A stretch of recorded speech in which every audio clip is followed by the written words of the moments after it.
ladies and gentlemen, please welcome to the microphone, number 6, Joe Torre.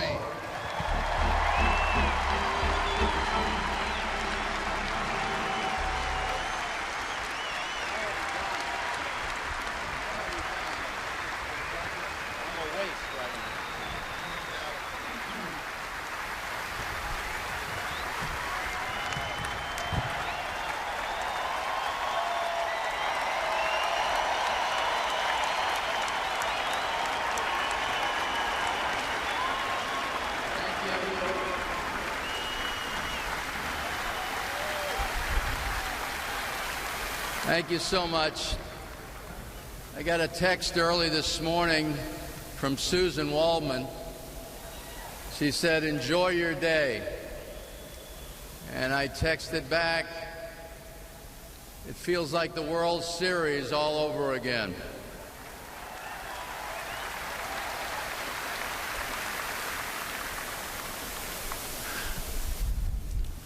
I don't know where to start. But to have your number retired for any team is certainly special. But when you're talking about the history and tradition of the New York Yankees, known worldwide, it is a feeling I can't describe. I just can't help but thank the Steinbrenner family. Thanks, Jan and Hal. Threw me a great party in Cooperstown. But let me tell you, folks, wouldn't have been a Cooperstown without a Yankee Stadium.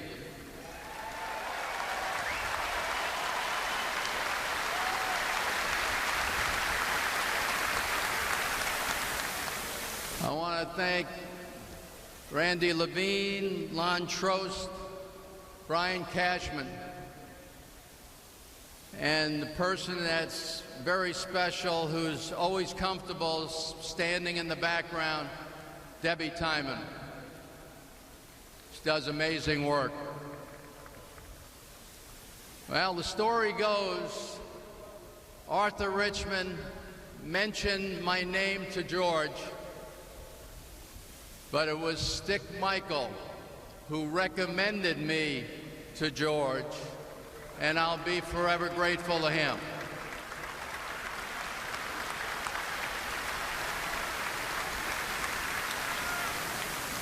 And of course, George gave me the greatest opportunity I have ever had in my professional life. I played for 16 or 17 years, but it could never match the 12 years here in Yankee pinstripes.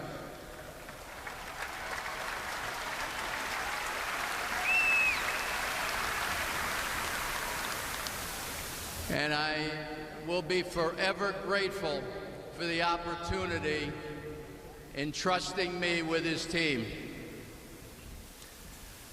It always makes it special when you can share all the things, all the great things that have happened to me with family.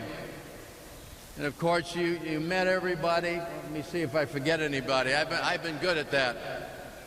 My wife, Allie, my sister, Ray, sister, Marguerite, of course, Sutala, what can I say? My son, Michael, Lauren, my daughter, Andrea, my daughter, Christina, couldn't be here. My granddaughters, Reed, Ariana, my grandson, Dylan, and granddaughters, Talisa, and what is your name again? Kendra. Gotcha. It has been amazing. But the one thing that you never forget and you never lose the feeling for are you people. All of you.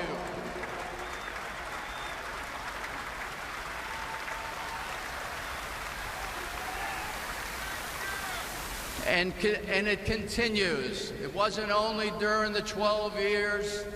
I walk around the country now, people come up and thank me.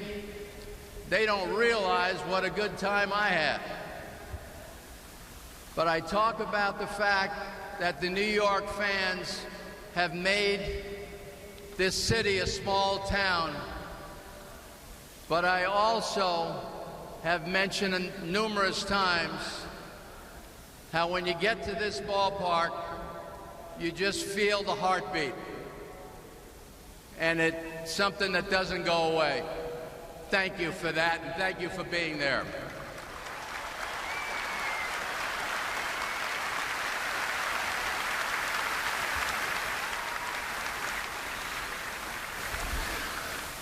And of course, the main attractions. Well, first off, I want to thank fellow Hall of Famer Tony La Russa and future Hall of Famer Jimmy Leland for being here.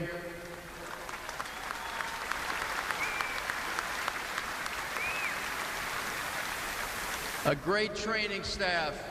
When you're as old as I am, you need a great training staff to keep you going. Gene Monahan, the best that there ever has been. And Stevie Donahue, the guy with no hair over here. And you talk about coaches, Mazzilli, Cardinale, Ron Guidry. There he is, Willow. And of course, you heard from Mel, and we're all sorry that Zim couldn't be here. But I hired two coaches, and they became dear friends. And that was both Mel and Don. And thank you, Soot, for being here.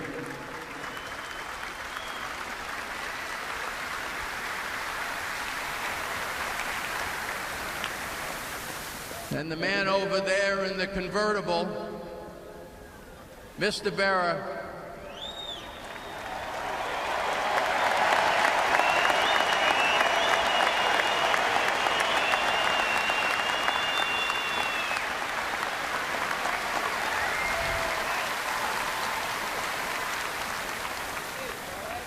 When I was going to my first World Series, even though he wasn't on talking terms with George at the time, he called me up and said, "Hey kid, when you go out to first base the first night of the World Series, you're going to have a feeling you've never experienced in your life." And he sure was right, like he has been most of the time.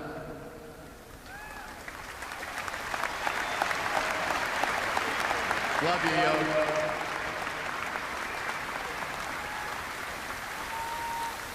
Reggie, you always been there to help. I appreciate it. And now the main attraction for me are these players. David Cohn.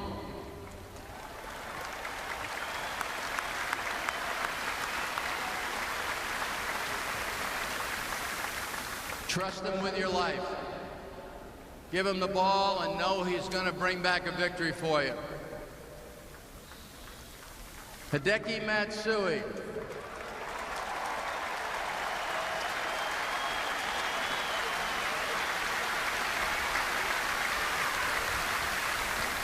He came over from Japan as Godzilla, hits 50 home runs every year.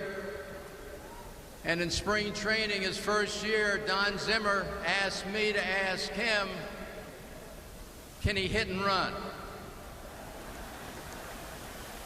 And now through the interpreter, when I asked him that, he says, anytime you want.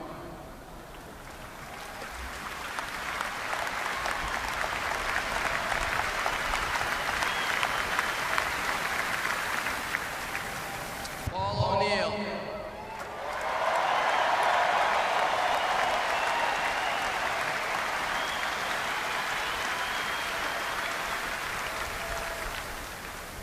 George named him right. He called him the Warrior. Such passion. and I never forget it. Tino Martinez.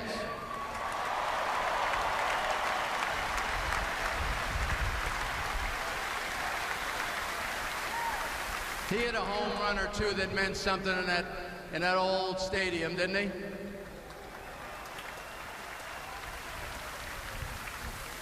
And of course, my favorite, Bernie Williams.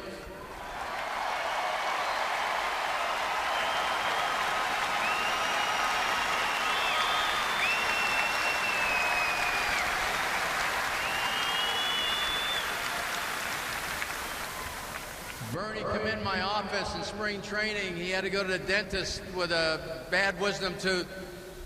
And I said, why don't you just lay on my couch? And when they're ready to take you to the dentist, then, you know, you go with them. And then when he was on his way out of my office, I said, be careful, Bernie. Somebody sees you, they're going to think you're my favorite. He said, they already know that.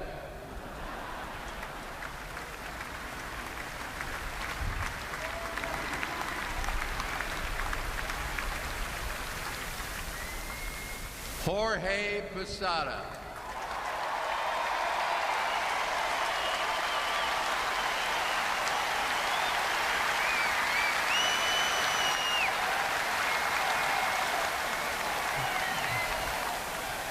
Georgie, the passion was really an earmark of our whole ball club.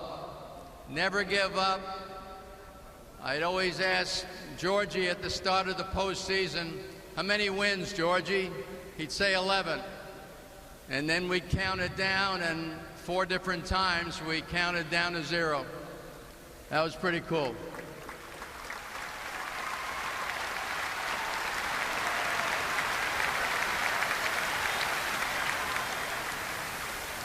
Andy Pettite.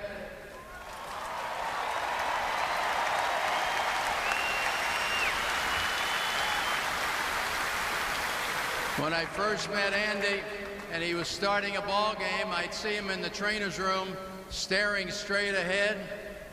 I said, this guy's scared to death. I think we all found out otherwise.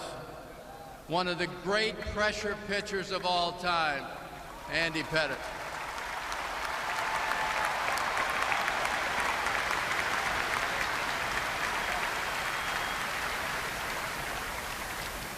And I have to turn to my left for one guy. Where are you? There you are. There's one single digit left out there.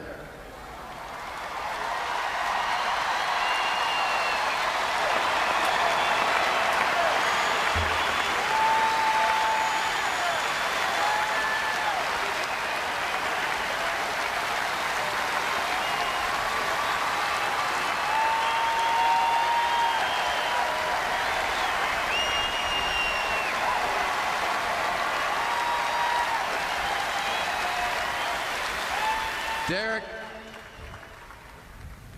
right from the get-go, you helped make what we were doing like a family endeavor.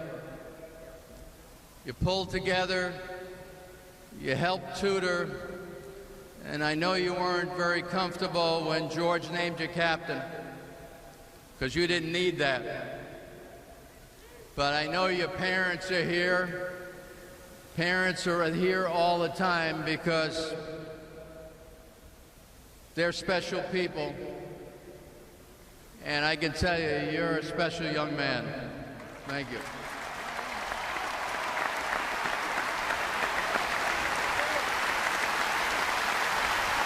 And I just want to say in closing that it's a short distance from the old stadium to here. But it's a long, long way from the field to Monument Park. However, I was blessed to make that journey on the shoulders of some very special players. Thank you very much.